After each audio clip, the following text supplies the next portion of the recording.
The recent winner, you've heard us talk about the Florida Keys National Marine Sanctuary's photo contest, and Daniel Eidsmoe is the winner. You can see his photograph on their Facebook page, and Daniel joins us. Daniel, where are you this morning? I live in Marathon. Oh, you live in Marathon. Okay, you're close at home here.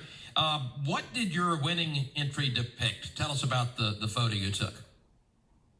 Well, because I live in Marathon, there's a very good display of the Milky Way in early spring, and I hiked to the beach many times, Cocoa Plum Beach, to see the Milky Way.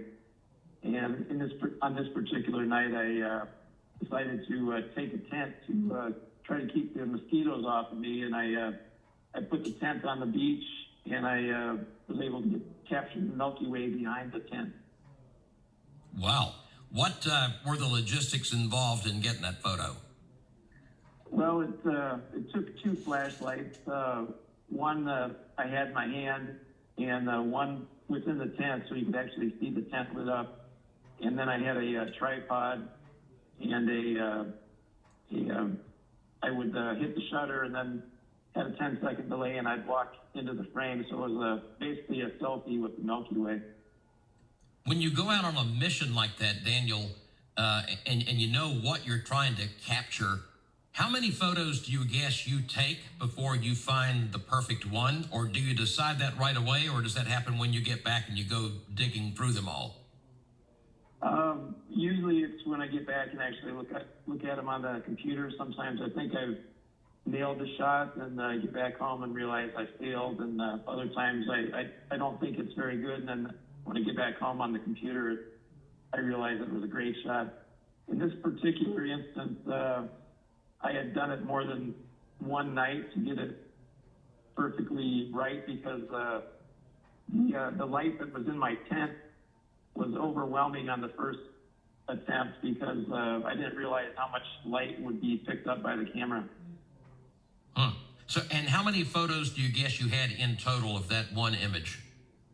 I took at least 10 photos, and one interesting thing about that night, because I listened to your previous interview, I had bug spray on, I had 2 layers of shirts, I had pants on, and that night when I got back home, my wife counted 70 bites on my back. Oh. All right. Now, you had a second place winner this year, second place from last year, and several honorary mentions. What were those photos of?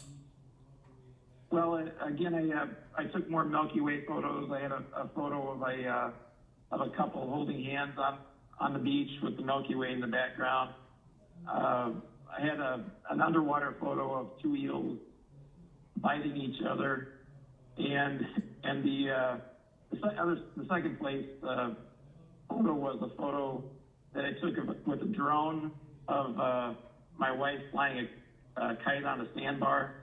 Because I love the perspective of a drone. I've never seen an image of a person flying a kite from above, so I think that's the reason why that won second place.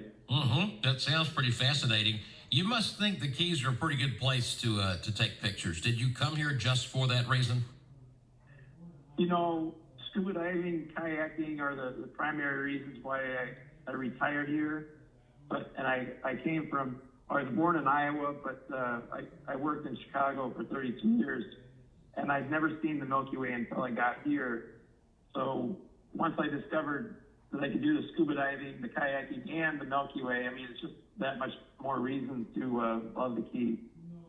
I'm told you have an interesting characteristic for a photographer. You're colorblind. How does that affect your work? You know, a lot of people ask me that, and I usually let people that I know and trust tell me if the color's off and it should be tweaked in editing. Really, when you have a disability like color vision, you tend to compensate with other abilities, and I think my composition is more important to me, and I concentrate on that. One interesting aspect of my lack of color vision is that when I graduated from law school, I always wanted to be an FBI agent, and I was sent to Omaha, Nebraska to get my physical, and I failed the color vision test so badly that they said I couldn't be an FBI agent. Huh. Are you a professional? You know, I've sold many photos, but that's not my aspiration to sell photos. I do have a calendar that's on sale in Publix and in the throughout the Keys, and I also have postcards that are being sold at Publix and a couple of other spots. How can we see these award-winning images? Oh, on Instagram is probably the best. It's Daniel_Eidsmoe on Instagram. And it's EIDSMOE, correct? Correct. All right, very good. Yeah. Daniel, congratulations on winning the contest, and even a bigger congratulations on overcoming your handicap there and pushing on through and being an award-winning photographer. That's amazing.